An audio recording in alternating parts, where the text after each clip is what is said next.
My name is Lisa. I had recently turned 40, but sometimes it felt like I was just beginning to understand life. I worked in marketing in a bustling city, which was a far cry from the small town where I grew up and where my past lay, including memories of my ex-husband, Max. I remember the first time I met Max. It was at a small cafe in our hometown.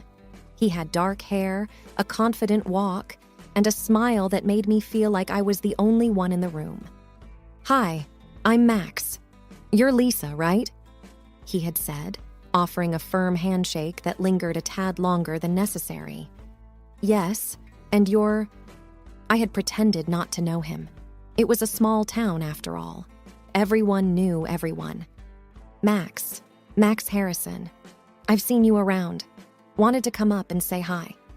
We chatted for a while. He was easy to talk to, and we found a lot in common. Within a few months, we were inseparable. Marriage followed, and then came our precious Emily. Emily was the light of our lives. She had my eyes and Max's stubbornness. She was the perfect blend of both of us. But as the years rolled on, it wasn't just Emily's traits that became evident. Max's need for control began to seep into our daily lives. Everything had to be just so, from the color of the curtains to the friends I hung out with. I felt boxed in, trapped. It wasn't love anymore. It was a cage. 10 years into our marriage, I had had enough.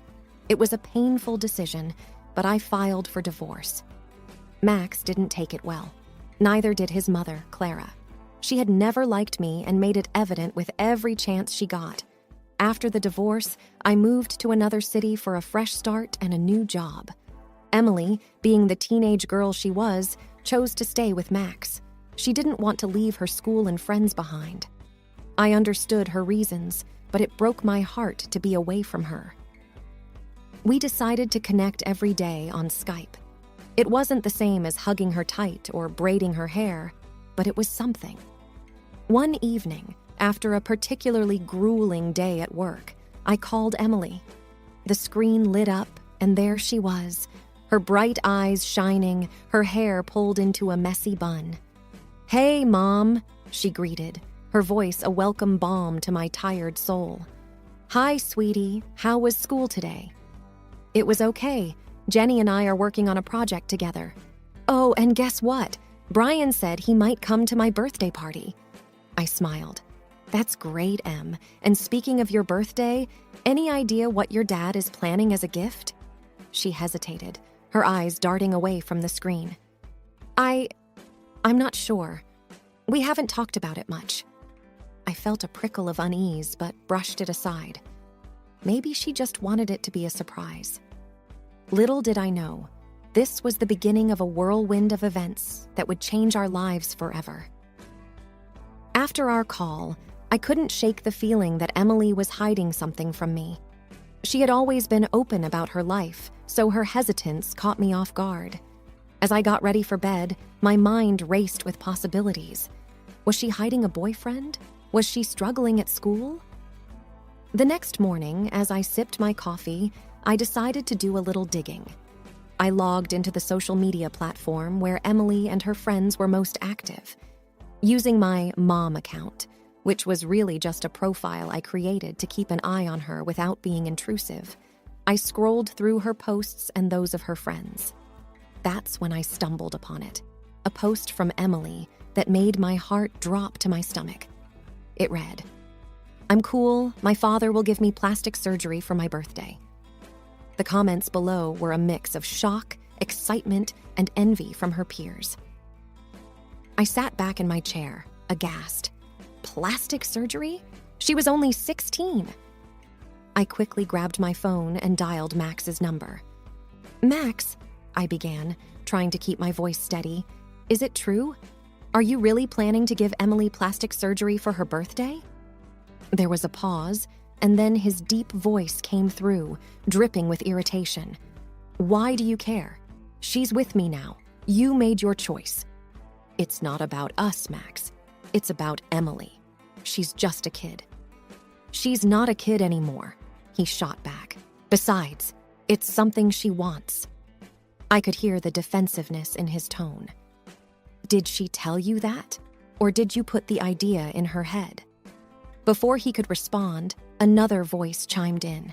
It was shrill and unmistakable. Clara. Yes, we'll get her plastic surgery because she looks too much like you. I was taken aback. Clara, why are you involved in this? She laughed, a bitter sound that made my skin crawl. Why wouldn't I be? She's my granddaughter. Enough, Clara, Max intervened, though there was no real force behind his words. Lisa, stay out of it. Emily's with me now. I won't stand by and let you make such a life-changing decision for her, I replied, my voice firm. Max sighed. She wants this, Lisa. It's not like we're forcing her. But why, Max? Why would she want something like this at her age? I don't have to explain myself to you, he retorted, and ended the call. I sat there, phone in hand, the weight of the revelation pressing down on me. My beautiful daughter, who I had always told was perfect just the way she was considering changing herself. And Max and Clara were encouraging it. Tears blurred my vision. I needed to do something. I had to talk to Emily, understand her perspective. Maybe, just maybe, I could make her see that she didn't need to change herself for anyone. Upon arriving in my hometown, the nostalgia of the familiar streets and places was overpowering. Still, my focus remained unwavering. I had to speak with Emily. Our chosen spot was Daisy's Delight, a cafe filled with memories of our shared times. Hey, Em, I began gently when she arrived, her presence filling me with both relief and anxiety. Mom, she said with a note of surprise in her voice. What are you doing here? Taking a deep breath, I decided to tackle the subject head on. I saw your post about the plastic surgery. Almost immediately, her face transformed from surprise to frustration. Why can't you just stay out of my life? Why do you always have to meddle? She shot back. Taken aback, I tried to explain. Em, I'm just concerned. It's a big decision. She slammed her hands on the table, drawing a few glances from nearby customers. This is my life, Mom. You left. You moved away and left me with Dad. You don't get a say in this. Emily, I tried to keep my voice steady. This isn't about us or where I live. It's about making sure you're not making a decision you might regret. She glared at me, her eyes glistening with anger. Dad and Grandma Clara think it's a good idea? Maybe if you were around more, you'd understand. I'm here now, I said quietly, trying to bridge the gap widening between us. And I just want what's best for you. She pushed her chair back abruptly. You always say that, but all you do is control everything, just like with Dad. Without another word, she stormed out of the cafe, leaving me stunned and worried amidst the remnants of our confrontation. The weight of our argument hung heavily on me. I couldn't shake the feeling of guilt and confusion. Was I being too controlling, or was I genuinely trying to protect Emily from a decision she might regret? As I pondered this, an idea struck me. Perhaps if Emily heard from people who loved her and saw her for the beautiful person she was, she might reconsider. Returning to my hotel room, I pulled out my laptop and signed into my social media account. I selected a beautiful picture of Emily and me from one of our recent vacations. The sun was setting, casting a golden hue, and our smiles were genuine and wide. With a deep breath, I typed, "My beautiful daughter, Emily. So proud of her every day. Every time I look at her, I see perfection. I see strength, intelligence, and beauty inside and out." Hitting post, I felt a mixture of hope and anxiety. The minutes felt like hours as I waited for reactions to come in. The first comment appeared from my college friend Sarah. Emily has grown into such a beautiful young lady. She looks just like you, Lisa. Both gorgeous. Then another from my cousin Mark.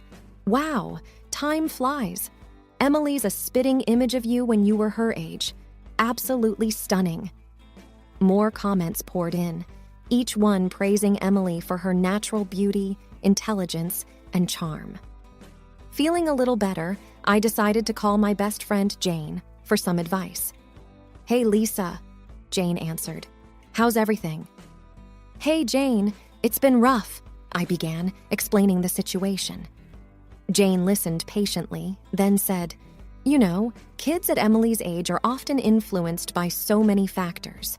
Peer pressure, the desire to fit in, and sometimes, unfortunately, by family too." "I know," I replied, "but I just want her to see how amazing she already is. You've done your part. Sometimes affirmation from others can be powerful.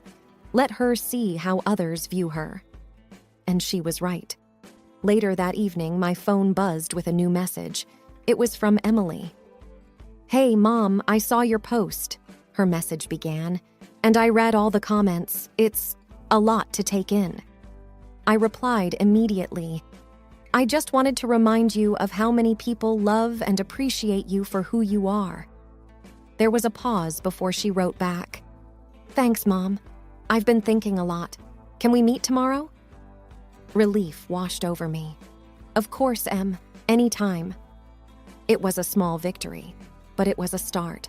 The power of kind words and affirmation had managed to pierce through the cloud of confusion and doubt, if only just a little. The sun was high in the sky as I approached the house where I once lived. My memories of it were interlaced with emotions, both fond and painful. I took a deep breath and rang the doorbell, bracing myself for the confrontation. Clara, with her signature tight bun, answered the door. Her eyes narrowed at the sight of me. "Lisa," she remarked, her voice cold. "I need to speak with Max," I said, meeting her gaze with determination. Before she could retort, Max's voice came from behind her. "Let her in, Mom." Stepping into the familiar living room, I felt a rush of past memories. But there was no time for sentimentality. "We need to talk about Emily," I began. Max, his face betraying a mixture of annoyance and defiance, said, "I knew you'd have something to say about it." "Why the surgery, Max?" I asked, trying to keep my voice even. "She's just a child." He exhaled sharply, his gaze unwavering. "She looks too much like you, Lisa." I was taken aback. What does that even mean? Clara, never one to stay silent, added, "Every time we see her, we're reminded of you, of everything that went wrong. I want her to be her own person, not your shadow," Max declared, his tone biting. "I don't care if this isn't what Emily wants. I want to forget. Every time I look at her, I see you, and it brings back all the bad memories." His words stung, but I wouldn't back down. "So you'd put Emily through a life-changing procedure just to erase your memories of me?" Before he could respond, a noise from the hallway caught our attention. Emily stood there, her face pale, having overheard our conversation. The room was heavy with a painful silence. Tears filled her eyes as she looked between the three of us, her voice barely above a whisper. "Is this why you want me to change, Dad? Because of Mom?" Max, for the first time, seemed lost for words. The reality of the situation and the weight of his daughter's pain evident on his face. The atmosphere in the room was thick with tension. Emily, her eyes red from the tears, stood there, a mix of hurt and anger on her face. All eyes were on her, waiting for her to speak. "Dad," she began, her voice trembling. "Is this what you think of me? Just a reflection of Mom?" Max looked flustered, clearly caught off guard. "Emily, it's not like that." "Then what is it like?" she retorted, her voice gaining strength. "You want to change me because you don't like what you see? Because I remind you of Mom?" Clara attempted to intervene. "Emily, it's for the best. You'll understand when you're older." I watched as my daughter squared her shoulders, facing her grandmother. "No, Grandma. I understand now. I understand that I'm just a pawn in this twisted game between you two and Mom." Feeling a need to step in, I said, "Em, this isn't your fault. None of this is. You shouldn't be dragged into our problems." Emily turned to face me. "But I am, Mom. I'm right in the middle of it." Max, seeming to find his voice, said, "Emily, I thought it would be a fresh start for us, away from the past." "At my expense?" Emily shot back, her eyes searching his for answers. "You're willing to change me, make me go through something so drastic, just so you can forget? Why can't you just accept me as I am?" Clara, looking more unsettled than I'd ever seen her, tried to speak. "We just thought it was for the best." "For whose best, Grandma? Yours or mine?" Emily's voice quivered, but her resolve was clear. I felt a mix of pride and heartache seeing my daughter stand up for herself, confronting the two people who were supposed to support and love her unconditionally. Emily took a deep breath. "I don't want to be someone's reminder or regret. I want to be Emily. That's who I am. And if you can't accept that, then maybe I don't belong here." She looked at me, her eyes pleading.